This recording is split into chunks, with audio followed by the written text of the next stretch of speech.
আসসালামু আলাইকুম ওয়া রাহমাতুল্লাহি ওয়া বারাকাতুহু। সম্মানিত দর্শক মণ্ডলী, আজকে আপনাদের সামনে আমি খুব গুরুত্বপূর্ণ একটি ভিডিও নিয়ে উপস্থিত হয়েছি। ইনশাআল্লাহ এটা আপনাদের অত্যন্ত উপকারে আসবে। ভিডিওটি যারা স্টুডেন্ট তাদের জন্য খুবই কার্যকরী একটি ভিডিও। অর্থাৎ অনেক সময় দেখা যায় যে অনেক পড়তে পড়তে তারপরে মুখস্থ হয় না। আবার কেউ কেউ এরকম আছে খুব অল্প টাইম পড়ে, তারপরেও সে মুখস্থ হয়, সবকিছু পরীক্ষায় ভালো রেজাল্ট করে, তার বই পুস্তক সবকিছু মুখস্থ ভালো হয়। তো আজকে আপনাদের সামনে একদম সিম্পল একটা আমল দিয়ে দেবো। ওইটা যদি এই দোয়াটি মাত্র 11 বার পাঠ করবেন, এটা একদম সহজ একটি দোয়া। এটা কোনো কঠিন কোনো দোয়া নয় যে আপনারা পারবেন না, মাত্র আরবি এক লাইনের একটি দোয়া।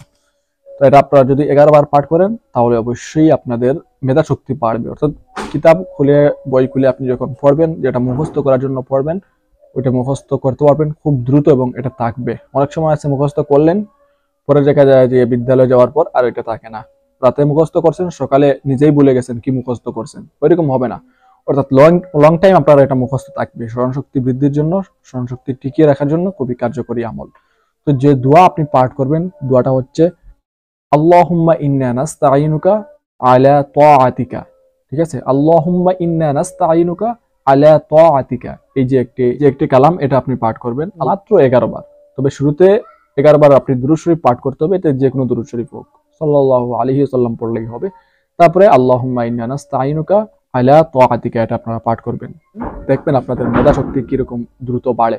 যখন বাড়বে তখন বুঝতে পারবেন এটা এই আমলের কত কার্যকারিতা, উপকারিতা।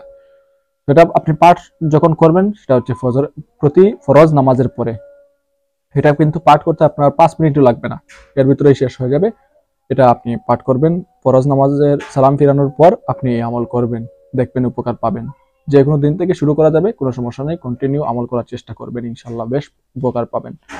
তো যাই হোক, আজকের আমল এই পর্যন্ত। আশা করি এই আমলটি আপনাদের অত্যন্ত উপকারে আসবে। তো পরবর্তী আমল দেখার জন্য আজকের মতো এখানে সমাপ্ত করলাম। সবাই ভালো থাকুন, সুস্থ থাকুন। আসসালামু আলাইকুম ওয়া রাহমাতুল্লাহি ওয়া বারাকাতুহু।